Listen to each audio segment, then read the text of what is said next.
Nianze kwa kumtambua na kumwenzi gavana wa Nandi, rafiki yangu Bwana San.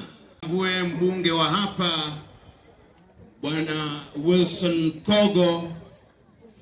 Pia ni watambue wasomi ambao wako hapa, kwa kuwa hii ni siku ambayo tunaipa kipaumbele masomo. Kuna maprofesa wengi, Profesa Misoi wa chuo hiki cha Koitaleel, pamoja na Profesa Ngala, Profesa Mayo, rafiki yangu Daktari Riechi, na wasomi wengi ambao wameungana nasi hii leo kwa minajili ya kusherehekea wanafunzi na waalimu ambao kwa juhudi zisizopingika wamedhihirisha kwamba atafutaye hakosi, akikosa keshapata. Vivyo hivyo nachukua fursa hii kuwatambua wafanyikazi katika viwango mbalimbali za taasisi na asasi za serikali.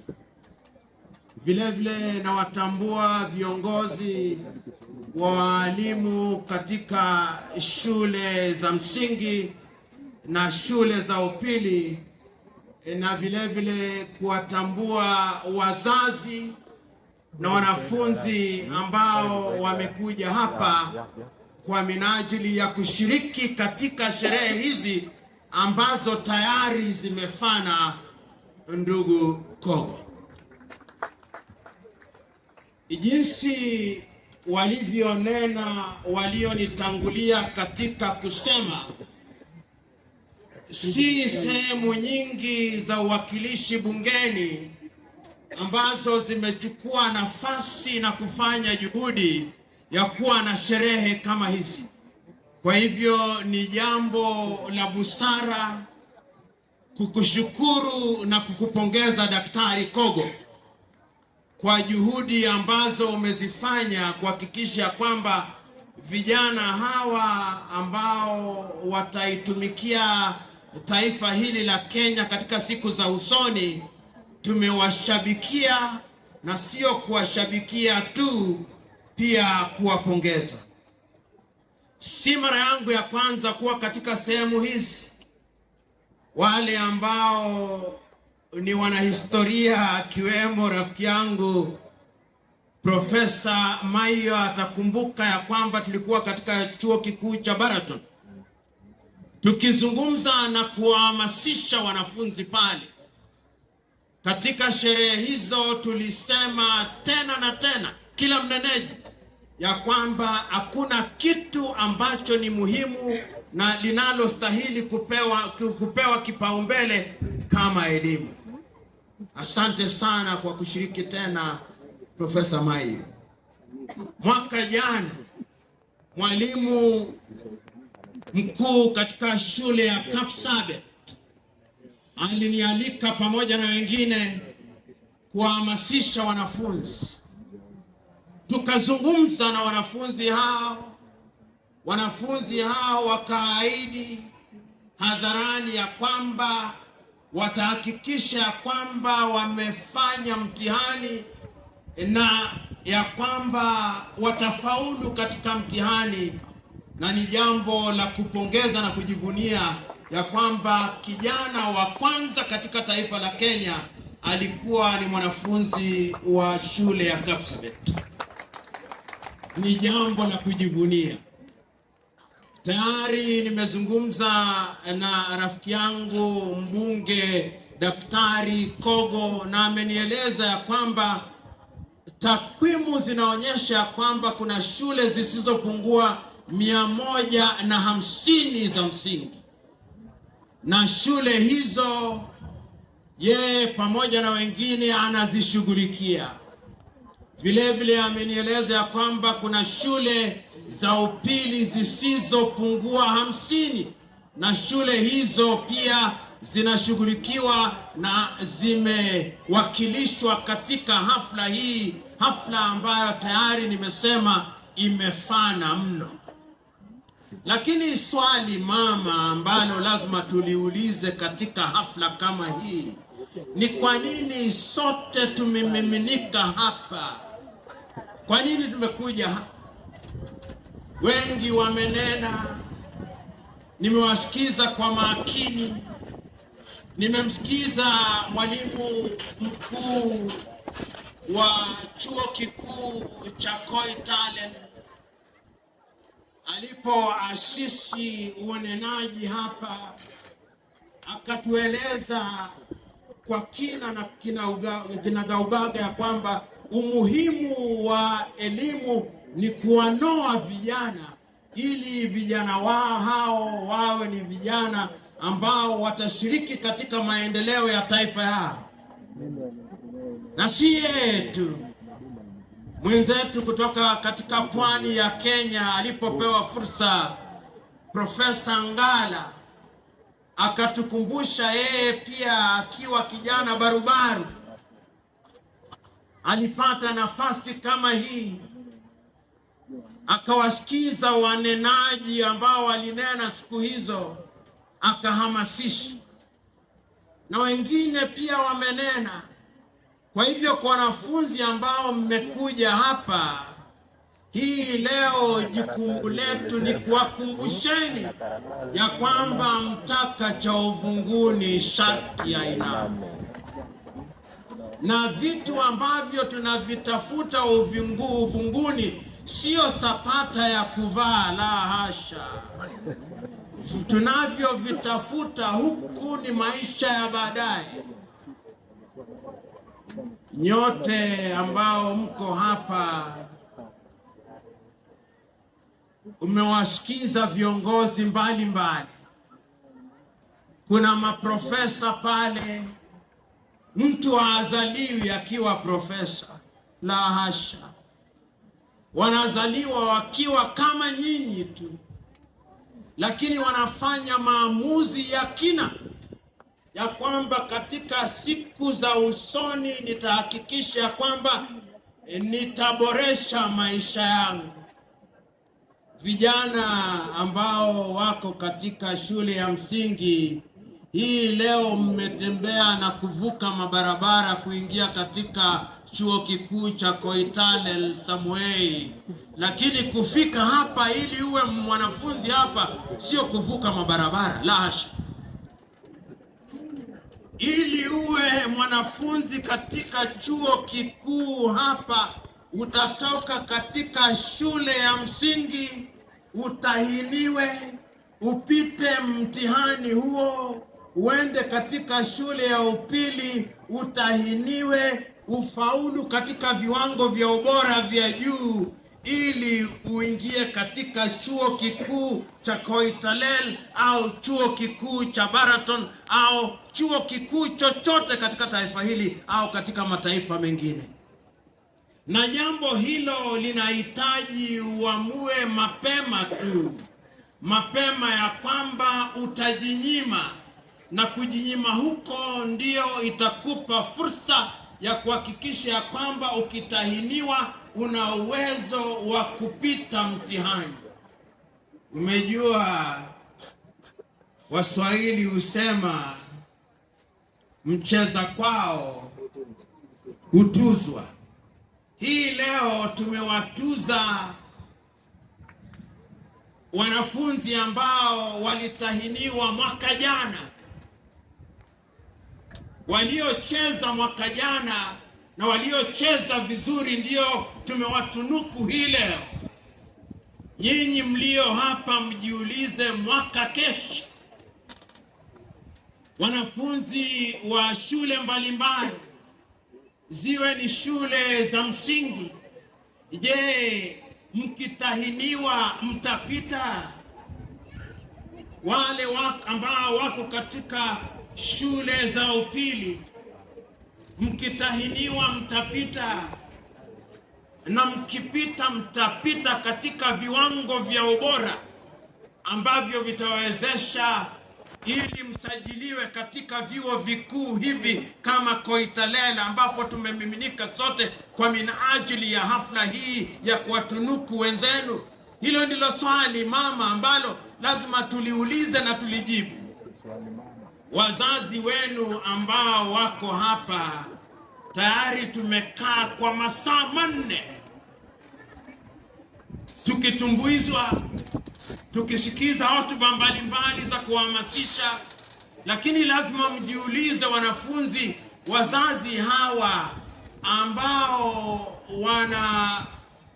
wanajinyima kwa ukulima, wanajinyima wakifanya kazi mbalimbali, je, ni kitu kipi au vitu vipi mtakaoeletea katika siku za usoni?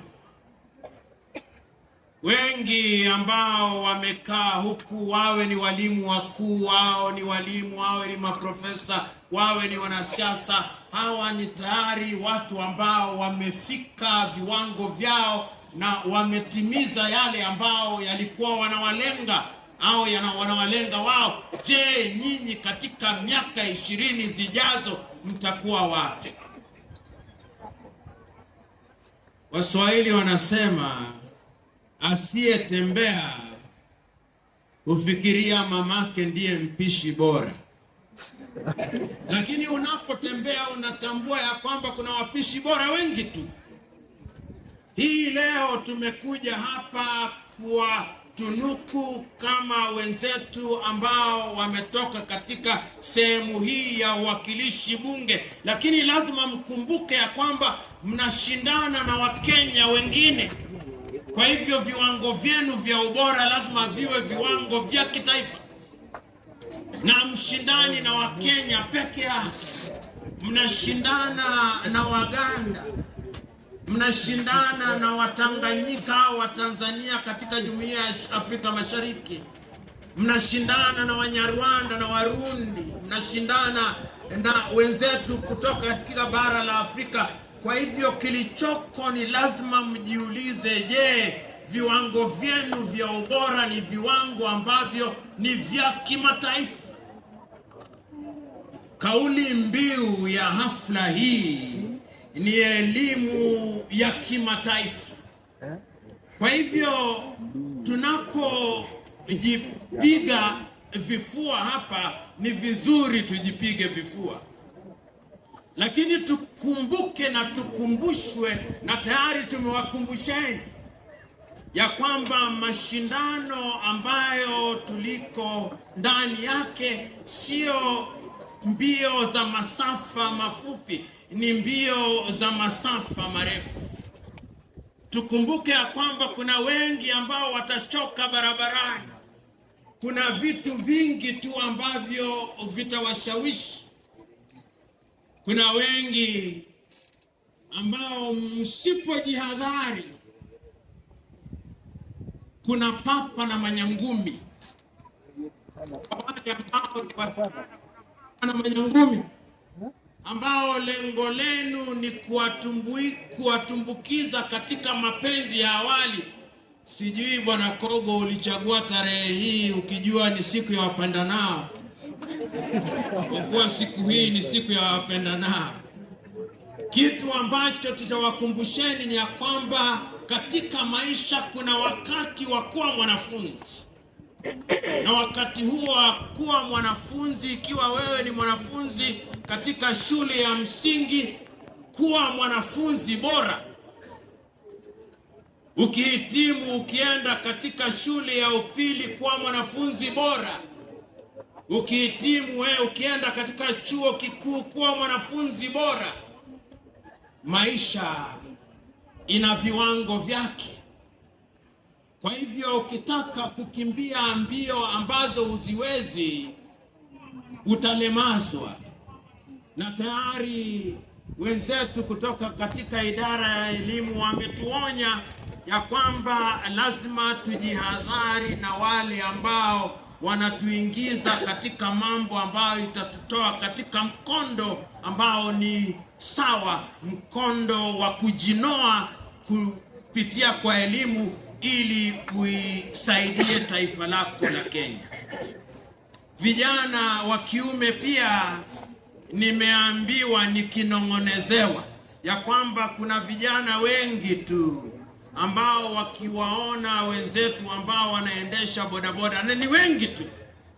Wengi wenu mnatoroka shuleni mkisema ya kwamba wacha nipate posho ya kila siku. Ni sawa hivyo, kuna wengine ambao wamefanya maamuzi hayo, lakini jambo la muhimu ni ya kwamba lazima muhakikishe ya kwamba hata ukiendesha bodaboda uwe na degree yako, uwe na cheti chako. Hilo ndilo jambo ambalo tumekuja hii leo kukumbushana. Wazazi ambao mmekuja hapa, ninajua jinyimeni tena na tena, kwa kuwa jukumu lenu ni kuhakikisha kwamba vijana hawa watawafaa nyinyi na watatafaa taifa letu la Kenya.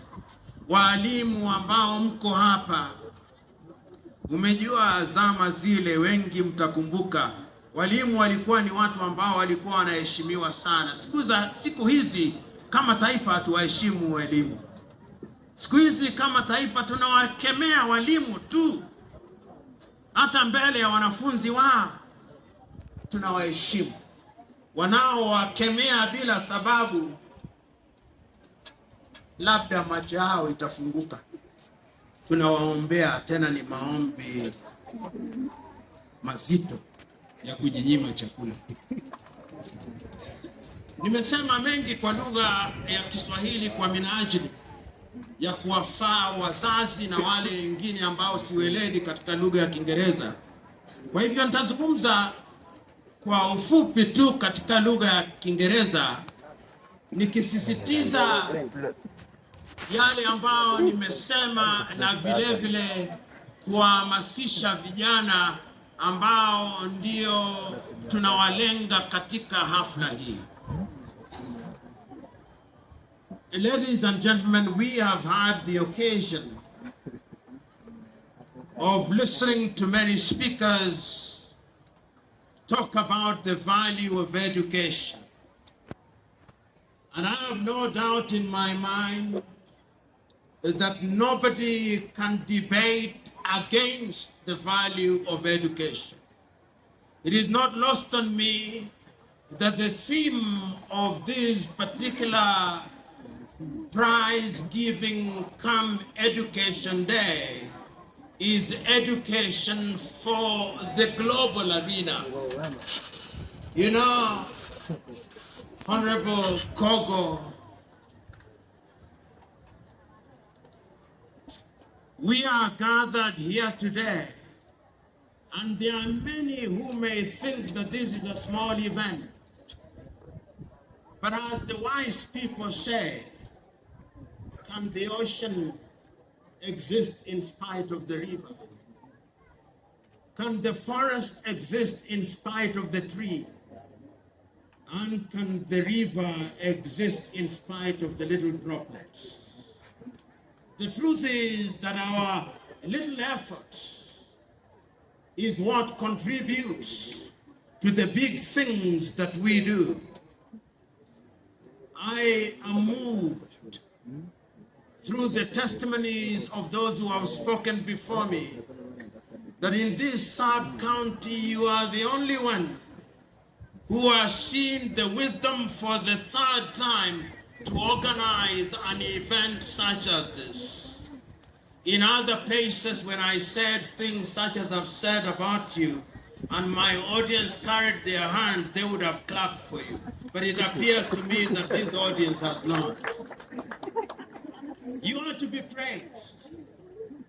I'm also happy that you have succeeded in putting together all the sectors of education in this part. I've had the advantage of listening to professors of universities. I've had the advantage of listening to the trade union leaders representing different cadres of teachers in the country and in the region. I've had the advantage of listening to the local politicians.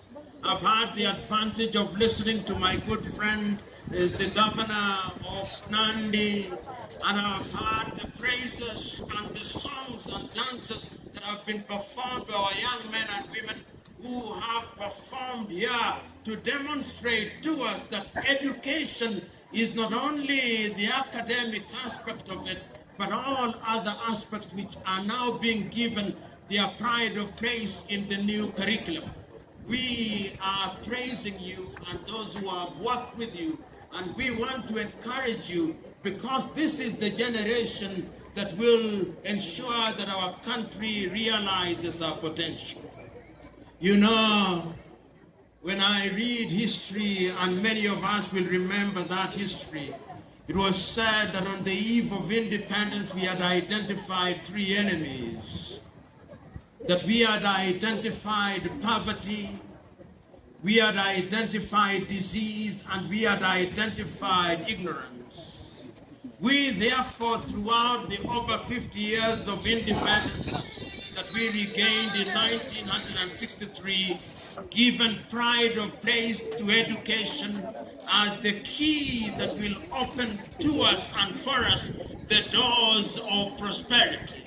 And what we are doing here and what we are reminding our young men and women who are assembled here today is that education is the only thing that equalizes many men and women. If you are to ask those who are assembled here, whether they are professors, whether they are doctors, whether they are lawyers, whether they are teachers, whether they are accountants, whether they are business people, whether they are politicians, they will tell you the single thing that equalizes people is education.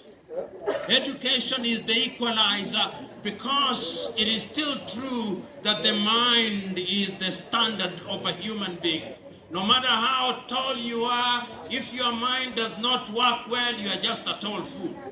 No matter how short you are, if your mind does not work well, you are just a short fool.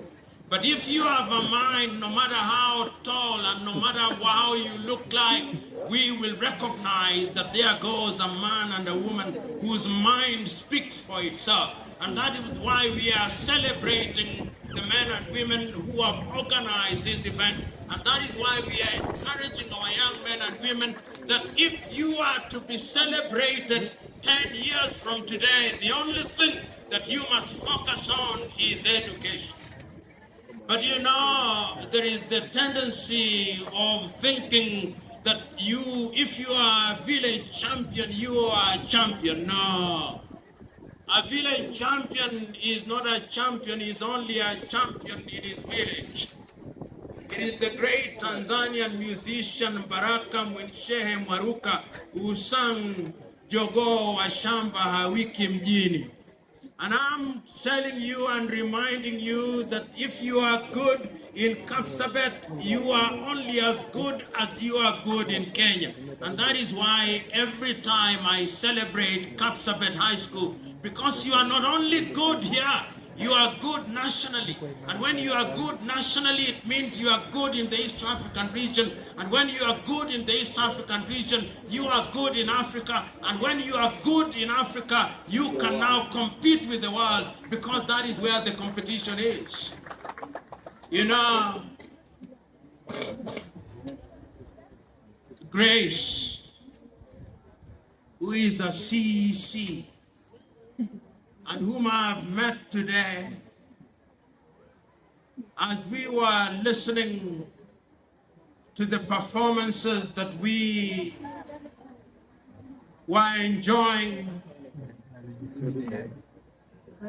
we shared, and she told me that she was once a teacher, a high school teacher. She is now a CEC at the level of policy formulation. The beauty of education is that it opens many doors for you.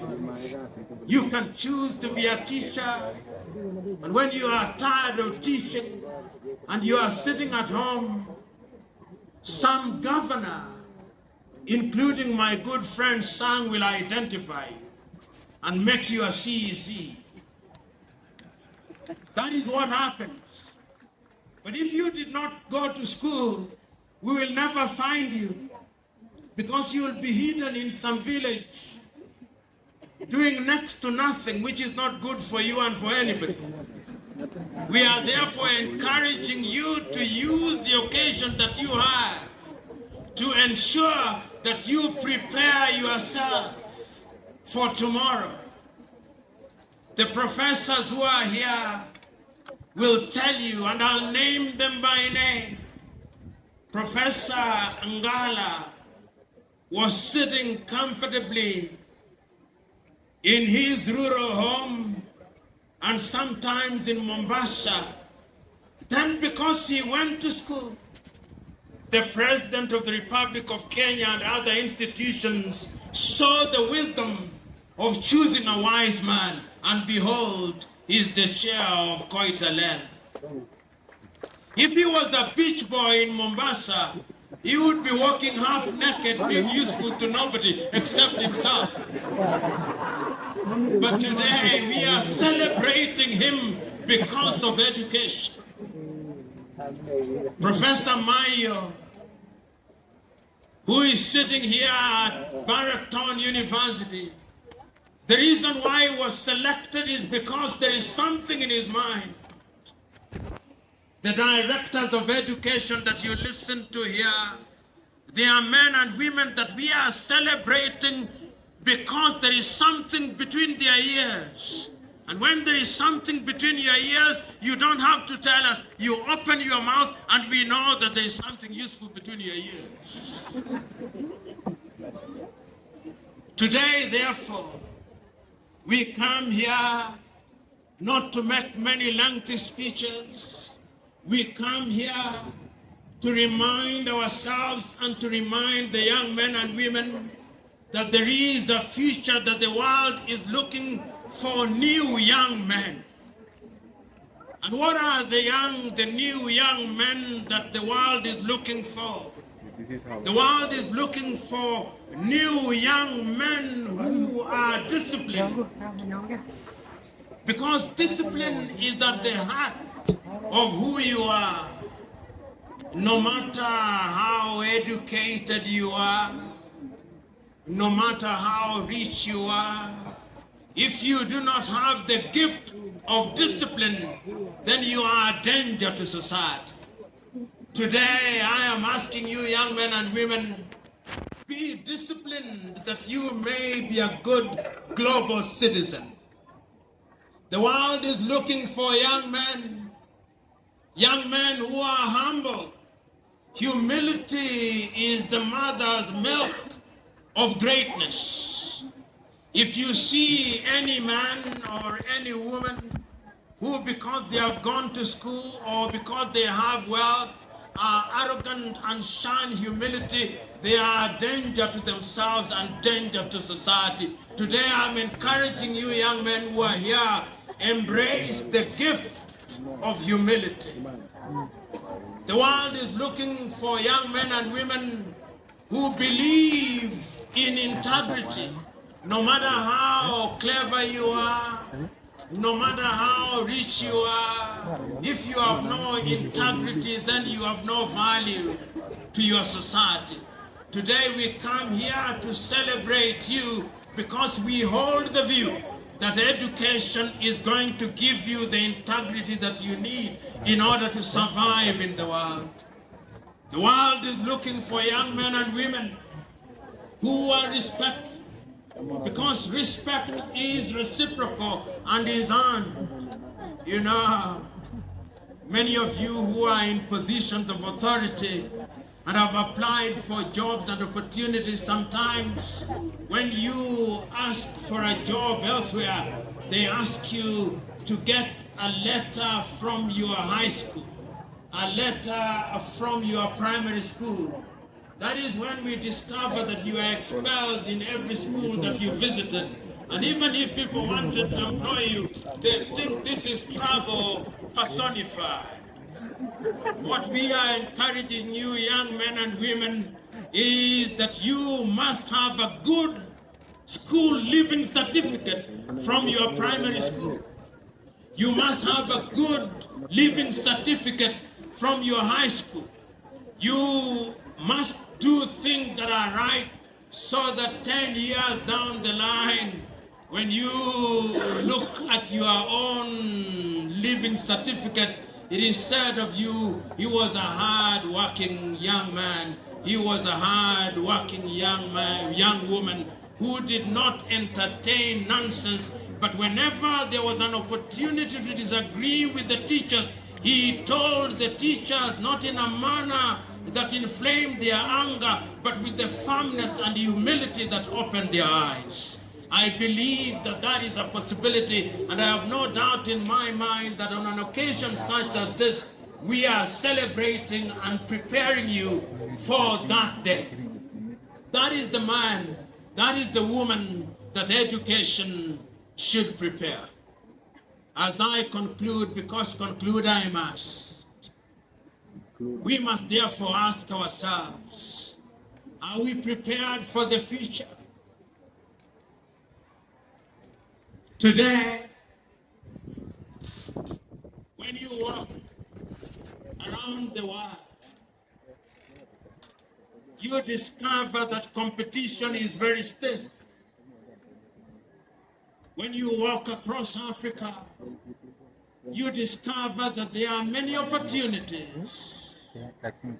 Today, when you walk in Kenya, you discover that there are many opportunities. But those opportunities are only there for those who are prepared, and those who have been prepared, and those who have the ability. We live in a country and in a world where everybody thinks that when they have graduated, they must be employed. The world is now looking for young men and women who can innovate, young men and women who can invent. The world is looking for inventors and innovators who themselves are going to be job creators. And that is what we are encouraging you to do. My understanding of the competency-based curriculum, which I'm still learning many things about, is that whichever talent you have, nurture that talent.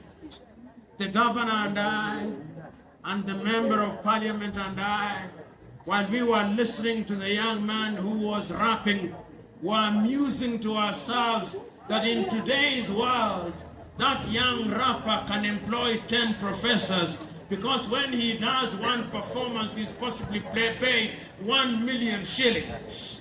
There is money in your talent. If